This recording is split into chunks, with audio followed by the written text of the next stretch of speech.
Hello students, welcome to Easy Learning with Suvida. Hello students, 10ാം ക്ലാസ്സിൻ്റെ അടിസ്ഥാന പാഠാവലിയിലെ ആദ്യത്തെ പാഠഭാഗമാണ് ചിത്രകാരി.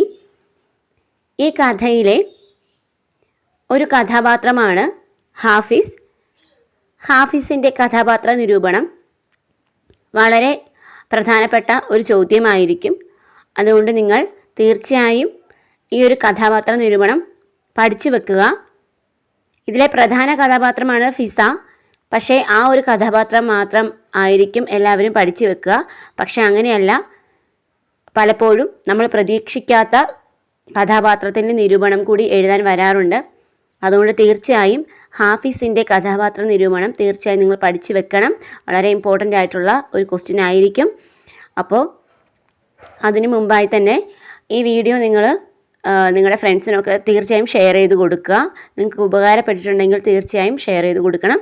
Video like ചെയ്യണം, കമൻറ്റ് ചെയ്യണം. അതുപോലെ തന്നെ ചാനൽ സബ്സ്ക്രൈബ് ചെയ്തിട്ടില്ലെങ്കിൽ തീർച്ചയായും സബ്സ്ക്രൈബ് ചെയ്തതിന് ശേഷം മാത്രം വീഡിയോ കാണുക. കാരണം സബ്സ്ക്രൈബ് ചെയ്യാതെ വീഡിയോ കാണുന്നവരുടെ എണ്ണമാണ് കൂടുതൽ. അപ്പോൾ സബ്സ്ക്രൈബ് ചെയ്യുക. അതുപോലെ തന്നെ ഈ ഒരു ചാപ്റ്ററിൻ്റെ നിങ്ങൾ ആശയം കണ്ടിട്ടില്ലെങ്കിലും, അതുപോലെ തന്നെ ഫിസ എന്ന കഥാപാത്രത്തിൻ്റെ നിരൂപണം നിങ്ങൾ കണ്ടിട്ടില്ലെങ്കിലും ഈ ഒരു ചാനലിൽ അപ്ലോഡ് ചെയ്തിട്ടുണ്ട്. തീർച്ചയായും അതൊക്കെ കണ്ടതിന് ശേഷം മാത്രം ഈ ഒരു വീഡിയോ കാണാൻ ശ്രമിക്കുക. ഓക്കെ, അപ്പോൾ നമുക്ക് വീഡിയോയിലേക്ക് പോകാം. ഹാഫിസ് എന്ന കഥാപാത്രത്തെക്കുറിച്ച് പറയുമ്പോൾ ഷാഹിന EK എന്ന കഥാകാരിയുടെ ചിത്രകാരി എന്ന കഥയിലെ പ്രധാന കഥാപാത്രമായിട്ടുള്ള ഫിസയുടെ ഭർത്താവാണ് ഹാഫിസ് എന്നത് വേണം ആദ്യം എഴുതേണ്ട പോയിന്റ്. ചിത്രകാരി എന്ന കഥയിലെ ഫിസയുടെ ഭർത്താവാണ് ഹാഫിസ് എന്ന് എഴുതി തുടങ്ങുക. അടുത്ത പോയിന്റ്, ഒരു യാഥാസ്ഥിതിക ചിന്താഗതിക്കാരനാണ് ഇയാൾ. ഒരു യാഥാസ്ഥിതിക ചിന്താഗതിക്കാരൻ എന്ന് പറയുമ്പോൾ തീർത്തും പഴഞ്ചനായിട്ടുള്ള ഒരു മനസ്സുള്ള, അല്ലെങ്കിൽ അത്തരത്തിൽ ചിന്തിക്കുന്ന, ഒട്ടും പുരോഗമന ചിന്താഗതി ഇല്ലാത്ത വ്യക്തിയാണ് ഹാഫിസ് എന്ന് നമുക്ക് നിസ്സംശയം പറയാൻ സാധിക്കും. കാരണം ഇയാളുടെ എല്ലാ പ്രവൃത്തികളും, തൻ്റെ ഭാര്യയോട് കാണിക്കുന്ന എല്ലാ പ്രവൃത്തികളും അത്തരത്തിൽ ഒരു ചിന്താഗതിക്കാരനാണ്, ഒരു ഇടുങ്ങിയ ചിന്താഗതിയാണ് ഇയാൾക്കുള്ളത് എന്ന് നമുക്ക് തെളിയിച്ചു തരുന്നവയാണ്. അപ്പോൾ നമുക്ക് അതിൽ നിന്നൊക്കെ തന്നെയും ഈ ഫിസയോട് കാണിക്കുന്ന, തൻ്റെ ഭാര്യയോട് കാണിക്കുന്ന എല്ലാ പ്രവൃത്തികളിൽ നിന്നും നമുക്ക് മനസ്സിലാക്കാൻ സാധിക്കുന്നത് ഹാഫിസ് തീർത്തും ഒരു യാഥാസ്ഥിതിക ചിന്താഗതിക്കാരനാണ് എന്നതാണ്. മൂന്നാമതായി എഴുതാൻ പറ്റുന്ന ഒരു പോയിൻ്റാണ് സ്ത്രീ സ്വാതന്ത്ര്യം ഹനിക്കുന്ന പ്രവൃത്തികളാണ് അയാളുടേതെന്ന്.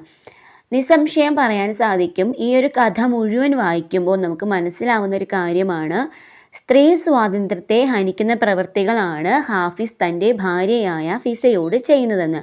സ്ത്രീക്ക് ആരും സ്വാതന്ത്ര്യം കൊടുക്കേണ്ട കാര്യമില്ല. സ്ത്രീ ആണെങ്കിലും പുരുഷനാണെങ്കിലും ജനിക്കുന്നതോടുകൂടി, ജനിച്ച് വീഴുമ്പോൾ തന്നെ ആ വ്യക്തിക്ക് വ്യക്തി സ്വാതന്ത്ര്യമുണ്ട്. അതാരും ഹനിക്കേണ്ട കാര്യമില്ല, ആർക്കും ഹനിക്കാനുള്ള അവകാശമില്ല. അതുപോലെ തന്നെ സ്ത്രീക്ക് പ്രത്യേകിച്ച് ആരും സ്വാതന്ത്ര്യം കൊടുക്കേണ്ട കാര്യമില്ല. അവൾ സ്വാതന്ത്ര്യം ആരിൽ നിന്നും നേടിയെടുക്കേണ്ട കാര്യം ഇല്ല. സ്ത്രീ ജനിക്കുമ്പോൾ തന്നെ സ്വതന്ത്രയാണ്.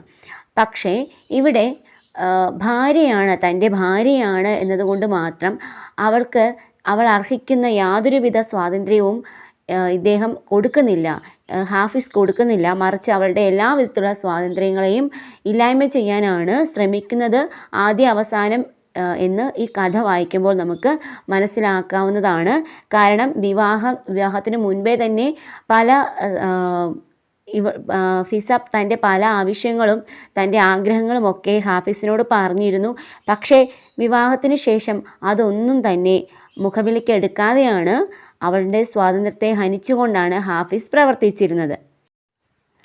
അടുത്തതായി എഴുതാൻ പറ്റുന്ന പോയിൻ്റാണ്, ഭാര്യയുടെ കഴിവുകളെ തീർത്തും അവഗണിക്കുന്ന ഭർത്താവാണ് ഹാഫിസ്. നമുക്കും ഈ ഒരു കാര്യവും നമുക്ക് ആദ്യ അവസാനം കഥ വായിക്കുമ്പോൾ മനസ്സിലാവുന്ന കാര്യമാണ്. ഫിസ എന്ന അതിവിദഗ്ധയായിട്ടുള്ള ഒരു ചിത്രകാരി, അവളുടെ കഴിവുകളെ കല്യാണത്തിന് മുൻപേ തന്നെ ഹാഫിസ് തിരിച്ചറിഞ്ഞതാണ്. പക്ഷേ അദ്ദേഹം യാതൊരുവിധ പിന്തുണയും അവൾക്ക് കൊടുക്കുന്നില്ല എന്ന് മാത്രമല്ല, അവളുടെ കഴിവുകളെയൊക്കെ കുറച്ച് കാണുകയും അവളെ മാതാപിതാക്കൾ ശകാരിക്കുമ്പോഴും അവഗണിക്കുമ്പോഴും ഒക്കെ തന്നെ ഇദ്ദേഹം അതിൽ പങ്കുചേരുകയും ചെയ്യുന്നുണ്ട്. അവളുടെ വിഷമങ്ങളോ വേദനകളോ ഒന്നും തന്നെ കാണുന്നില്ല. നേരെ മറിച്ച് അവളുടെ കഴിവുകളെ തീർത്തും അവഗണിക്കുകയാണ് ചെയ്യുന്നത്.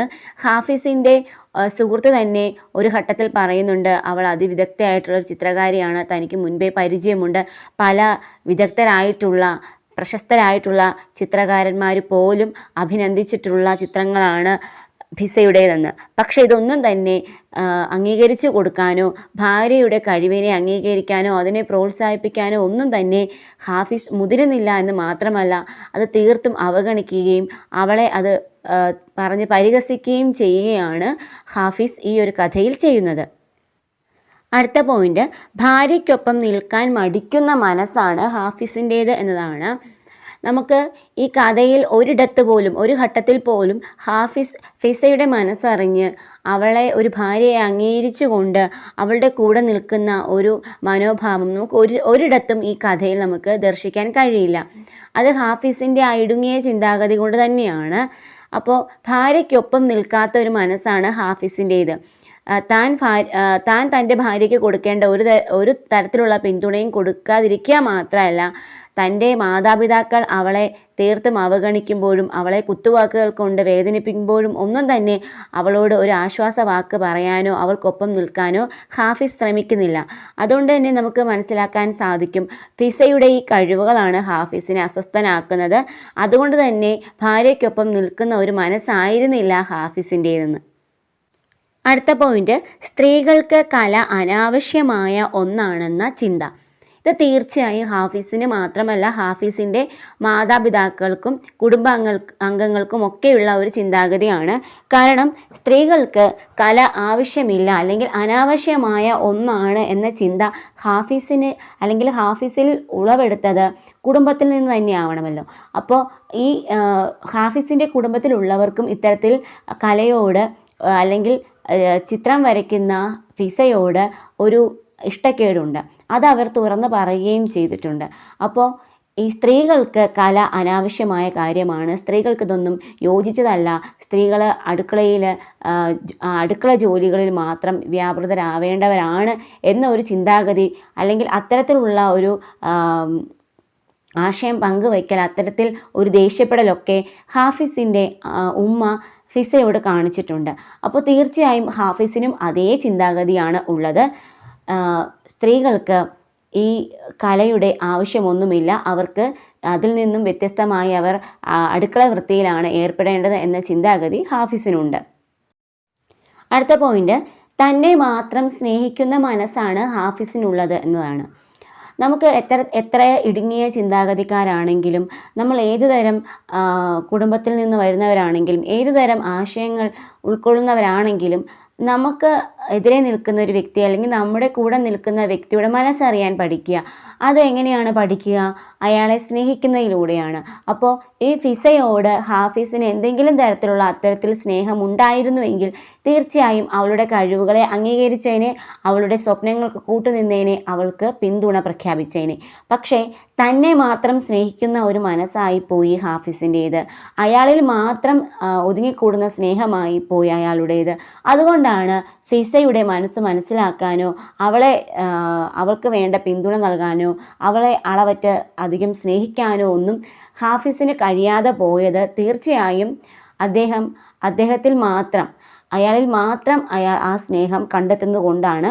ഫിസയിൽ ആ സ്നേഹം അയാൾക്ക് കൊടുക്കാൻ പറ്റാതെ പോയതുകൊണ്ടാണ് ഇങ്ങനെയൊരു പ്രശ്നം ഉടലെടുക്കാൻ തന്നെ കാരണം. അടുത്ത ഒരു പോയിന്റ്, പുരുഷാധിപത്യത്തിൻ്റെ അലയൊലികൾ. തീർച്ചയായും ഹാഫിസിൽ മാത്രമല്ല, ആ കുടുംബ പശ്ചാത്തലം മുഴുവൻ വീക്ഷിക്കുമ്പോൾ നമുക്ക് മനസ്സിലാവുന്ന കാര്യമാണ്, പുരുഷാധിപത്യം കൊടികുത്തി വാഴുന്ന ഒരു തറവാടായിരുന്നു അതെന്ന്. അപ്പോൾ ഈ ഫിസയ്ക്ക് വിവാഹത്തിന് മുൻപേ തന്നെ, പെണ്ണുകാണൽ ചടങ്ങിൽ വെച്ച് തന്നെ ഇത്തരത്തിലൊരു സൂചന ലഭിക്കുന്നുണ്ട്. അതായത് തൻ്റെ മകൾക്ക് ചിത്രരചന വിവാഹത്തിന് ശേഷവും തുടരണമെന്ന് ഫിസയുടെ ഉപ്പ ഹാഫിസിൻ്റെ ഉപ്പയോട് പറയുമ്പോൾ അദ്ദേഹം അതിനെ ഒരു പരിഹാസ രൂപേണയാണ് കാണുന്നത്.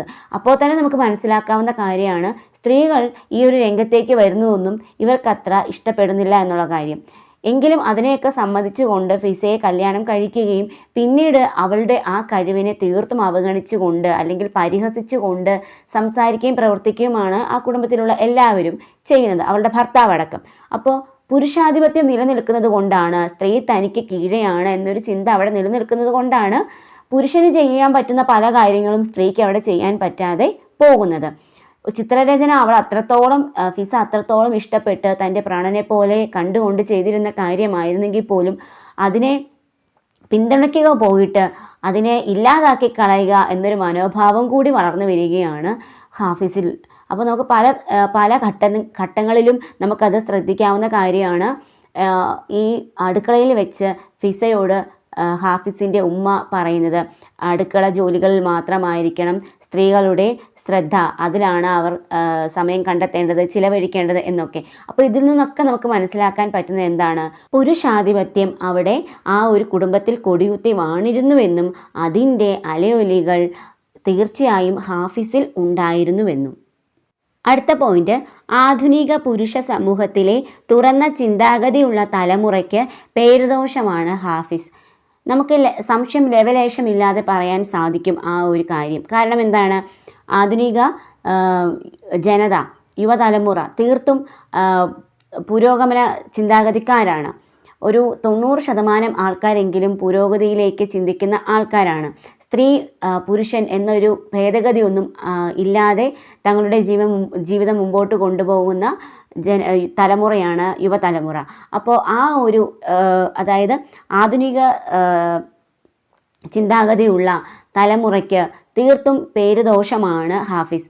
കാരണം ആധുനിക തലമുറയ്ക്ക് അല്ലെങ്കിൽ പുതിയ തലമുറയ്ക്ക് അവർക്ക് ഈ ഒരു ഇടുങ്ങിയ ചിന്താഗതിയില്ല. പുരുഷൻ സ്ത്രീ എന്നൊരു ഭേദഗതി അവർക്കവിടെ ഇല്ല. അസമത്വം ഒന്നും നിലനിൽക്കുന്നില്ല. അപ്പോൾ അങ്ങനെ ചിന്തിക്കുന്ന ഒരു ആധുനിക തലമുറയ്ക്ക്, പുരുഷ തലമുറയ്ക്ക് തീർച്ചയായും പേരുദോഷമാണ് ഹാഫിസ്. കാരണം ഹാഫിസിലുള്ളത് യാഥാസ്ഥിതിക ചിന്താഗതിയാണ്, ഇടുങ്ങിയ ചിന്താഗതിയാണ്, പുരുഷ മേൽക്കോയ്മയാണ്, സ്ത്രീകളുടെ കഴിവുകളെ അംഗീകരിക്കാനുള്ള മടിയാണ്, തൻ്റെ കുടുംബത്തിൻ്റെ ചുറ്റുപാടിൽ അല്ലെങ്കിൽ കെട്ടുപാടുകളിൽ മാത്രം ഒതുങ്ങിക്കൂടുന്നയാളാണ്, തന്നെ മാത്രം സ്നേഹിക്കുന്ന ആളാണ്, സ്ത്രീകളുടെ കഴിവുകളെ പുച്ഛിക്കുന്ന ആളാണ്, ഭാര്യയോടൊപ്പം നിൽക്കാത്ത ആളാണ്. അപ്പോൾ സുഹൃത്തുക്കളെ പോലെ കാണുന്ന ഭാര്യ ഭർത്താക്കന്മാർ സുഹൃത്തുക്കളെ പോലെയും അതുപോലെ തൻ്റെ സുഹൃത്തിനെയും തൻ്റെ കുടുംബത്തിലുള്ള എല്ലാവരെയും അവരുടെ കഴിവുകളെല്ലാം അംഗീകരിക്കുന്ന ആധുനിക പുരുഷന് പേരുദോഷം തന്നെയാണ് ഹാഫിസ്.